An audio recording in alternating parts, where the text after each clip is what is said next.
ये एक live TV news bulletin है, सीधे स्टूडियो से। आज की बड़ी और सबसे गर्म खबर मध्य पूर्व से आ रही है।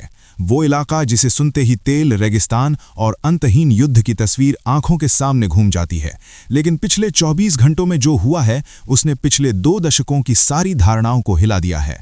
व्हाइट हाउस से जो संकेत निकल रहे हैं वे अब सिर्फ चेतावनी नहीं बल्कि एक लंबे और खतरनाक संघर्ष की ओर इशारा कर रहे हैं। ये कोई एक रात का सर्जिकल स्ट्राइक नहीं है, ये हफ्तों तक चलने वाली बड़ी सैन्य कार्रवाई की तैयारी लग रही है।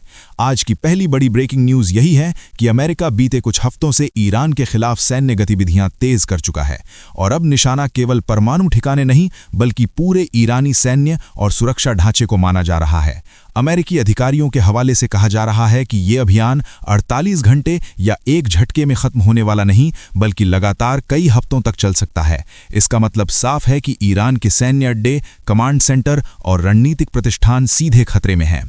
ओमान में बातचीत की मेज पर जब अमेरिकी और ईरानी प्रतिनिधि बैठे थे तब पेंटागन चुप था, लेकिन उसी दौरान मध्य पूर्व में अमेरिकी सैन्य ताकत लगातार बढ़ रही थी और आज ताज़ा सूचना ये है कि एक और बड़ा एयरक्राफ्ट कैरियर, 1000 नए मरीन, आधुनिक फाइटर जेट और गाइडेड मिसाइल डिस्ट्रॉयर उस क्षेत्र में पहुंच रहे हैं। सवाल उठता है, क्या ये सब किसी अभ्यास या दौरे के लिए है? जवाब सीधा है, नहीं। जब अमेरिका हजारों किलोमीटर दूर इतना भारी खर्च और तैयारी करता है तो उसके पीछे कोई न कोई बड़ा इरादा होता है। व्हाइट हाउस के प्रवक्ता ने भी साफ कहा है कि ईरान के साथ युद्ध की संभावना से इनकार नहीं किया जा सकता, लेकिन इस बार डर की जगह बदल गई है क्योंकि पेंटागन अच्छी तरह जानता है कि ईरान इराक या अफगानिस्तान नहीं है। ईरान के पास मध्य पूर्व का सबसे बड़ा मिसाइल जखीरा है। अगर अमेरिका हमला करता है तो ईरान भी जवाब देगा और वो जवाब सिर्फ किसी एक घाटी या सीमित इलाके तक नहीं रहेगा, वो इजराइल से लेकर सऊदी अरब के तेल क्षेत्रों तक फैल सकता है। यही वजह है कि सवाल उठता है कि अमेरिका इस आग को छूना क्यों चाहता है। विश्लेषकों का कहना है कि अमेरिका ईरान को ऐसी स्थिति में ले जाना चाहता है जहां उसकी शासन व्यवस्था ही संकट में पड़ जाए। मिसाइल उत्पादन इकाइयां, कमांड सिस्टम और यहां तक कि शीर्ष नेतृत्व भी इस संभावित अभियान के दायरे में हो सकता है। पिछले साल जिस मिडनाइट हैमर स्ट्राइक की चर्चा हुई थी वो एक संकेत या चेतावनी थी, लेकिन अब ट्रंप प्रशासन की भाषा बदल चुकी है। अब संकेत देने की नहीं बल्कि सीधे कार्रवाई की बात हो रही है। अमेरिका धीरे धीरे और बेहद सोच समझकर इस युद्ध की तैयारी कर रहा है ताकि उसकी लॉजिस्टिक व्यवस्था पूरी तरह तैयार रहे। और अब बड़ा सवाल यह है कि इतनी बड़ी जंग की कीमत सिर्फ डर दिखाकर मेज पर बैठने से चुकाई जाएगी या हम सच में तीसरे विश्व युद्ध या कम से कम मध्य पूर्व में एक महायुद्ध की ओर बढ़ रहे हैं। इस सवाल का जवाब हमारी दूसरी बड़ी खबर में छिपा है, क्योंकि इस पूरे तनाव के बीच एक तारीख सबकी जुबान पर है, 17 फरवरी 2026 यानी आने वाला मंगलवार। जगह जिनेवा, स्विट्जरलैंड। इतिहास गवाह है कि जिनेवा ने कई युद्ध देखे हैं और कई युद्धों के फैसले भी यहीं हुए हैं। इसी दिन अमेरिका और ईरान के प्रतिनिधि आमने सामने होंगे, हालांकि प्रत्यक्ष नहीं बल्कि मध्यस्थों के जरिए। लेकिन यहाँ ट्विस्ट ये है कि इस बैठक की कमान किन लोगों के हाथ में है? स्टीव विटकॉफ और जैरेड कुशनर, वही कुशनर जो डोनाल्ड ट्रंप के दामाद और उनके सबसे करीबी सलाहकार माने जाते हैं, वही जिनका नाम अब्राहम समझौते और मध्य पूर्व की कूटनीति से जुड़ा रहा है। इसका मतलब साफ है कि ये कोई मामूली या निचले स्तर की बातचीत नहीं बल्कि शांति और युद्ध के बीच की सीधी लड़ाई है। अमेरिका चाहता है कि ईरान अपनी तथाकथित क्षेत्रीय गतिविधियों को पूरी तरह रोके और अपने मिसाइल कार्यक्रम पर कड़ी पाबंदी लगाए, लेकिन क्या ईरान इसके लिए तैयार होगा? पिछले 1 साल में अमेरिका और इजराइल की कार्रवाइयों के बाद ईरान और पश्चिम के बीच भरोसा लगभग खत्म हो चुका है। ईरान अंदर से आर्थिक संकट से जूझ रहा है और बाहर से सैन्य घेराबंदी में है। ऐसे में जिनेवा की ये बैठक टाइम बॉम्ब पर बैठकर बातचीत जैसी है। अगर यहाँ कोई रास्ता निकलता है तो दुनिया थोड़ी राहत की सांस लेगी, लेकिन अगर बात बिगड़ती है तो याद रखिए कि समुद्र में तैरते अमेरिकी विमान वाहक पोत सिर्फ सजावट नहीं होते। ट्रंप की आर्ट ऑफ द डील या बिजनेस रणनीति यही रही है कि सामने वाले पर अधिकतम दबाव डालो, उसे डर की हद तक ले जाओ और फिर अपनी शर्तों पर सौदा करो। अब सवाल यह है कि पेंटागन की ये युद्ध तैयारी उसी दबाव की रणनीति का हिस्सा है या ट्रंप सच में युद्ध के किनारे खड़े हैं। इसलिए 17 फरवरी की तारीख अपने कैलेंडर में नोट कर लीजिए, क्योंकि जिनेवा से उठने वाला धुआं शांति का भी हो सकता है और युद्ध का भी। अब आते हैं तीसरी और सबसे दिलचस्प कड़ी पर।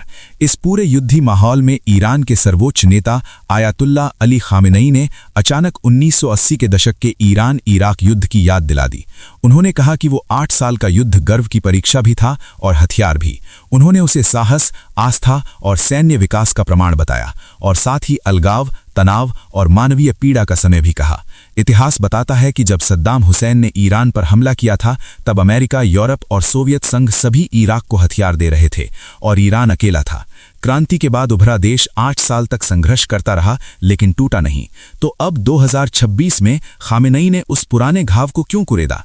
राजनीति में कुछ भी यूं ही नहीं कहा जाता। ये एक मनोवैज्ञानिक संदेश है।